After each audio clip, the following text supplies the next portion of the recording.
Merong malaking trade na magaganap dito sa San Miguel Beermen dahil ang balita natin kukunin na raw nitong SMB si Raymond Almasan mula dito sa Meralco Bolts. Dahil itong Meralco mukhang magkakaroon ng revamp dahil nga natalo sila sa TNT ulit at yung management daw nila gusto nang baguhin yung kanilang personnel. At itong si Raymond Almasan mukhang matatanggal na sa kanilang lineup.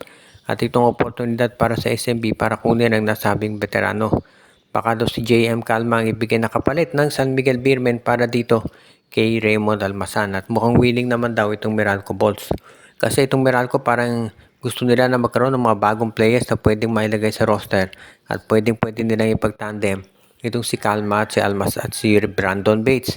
Sa panig naman ng San Miguel, gusto nila to si Almasan dahil veterano yan at pwedeng maging backup ni Junmar Fajardo sa center. Kaya nga hindi ako magtataka kung kaagad-agad aprobahan ng PBA yung trade dahil parang pareho namang gusto ng teams na involved, no? At sa tingin ko naman patas yan. JM Calma for Raymond Almasan. Parehas lang ng height ito. Mas medyo baguhan pa si Calma at veterano na ito si Almasan. Pero mas matanda naman si Almasan. So parang even lang yan para dito sa PBA. Kung makuha ng San Miguel si Almasan, mas magiging malakas yung front court nila at makakatulong to dito sa kanilang depensa at rebounding.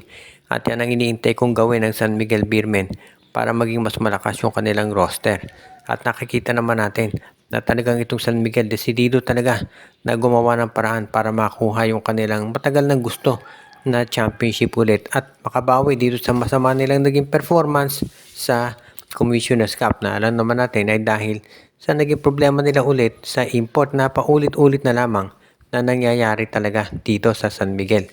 Kaya hindi na ako magtataka kung talagang pabawi ng matindi itong SM Beermen sa Governor's Cup.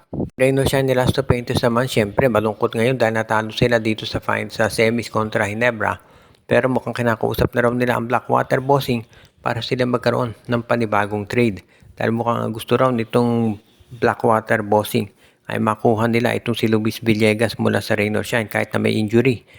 Willing daw maghintay si Coach Patakino na makarecover si Villegas para magamit nitong si Coach Patakino sa Blackwater.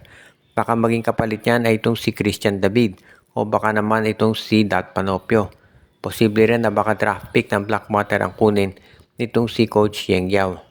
Kung hindi papayag ang Blackwater na si Panopio o si David ang kapalit, baka draft pick yan, pumayag na sila at alam naman natin, eksperto si Coach Yeng Yao sa pagkuha ng mga top players sa darating na draft. Magaling siya umispat ng mga talent dyan. At yan yung dahilan kung ba't siya kukuha. Kaya nga sa tingin ko magiging okay na to para dito kay Coach Yeng Yao kung sakaling matuloy nga yan. Pero sa tingin ko magiging mas maganda para dito kay Coach Yeng Yao kung madadagdagan pa nila ng isa pang big man ditong lineup nila dahil unfortunately sa Rain or Shine, no, parehong injured dito si Villegas at si Datu. Never ko pang nakita na healthy ang dalawang yan. At yan yata yung dahilan ba sila natalo. Ang sama din ng pagka-injured dito kay Felix Demeti at Stanley Pringle. Kaya nga medyo matindi yung nagiging problema sa lineup ng Rain or Shine ngayon.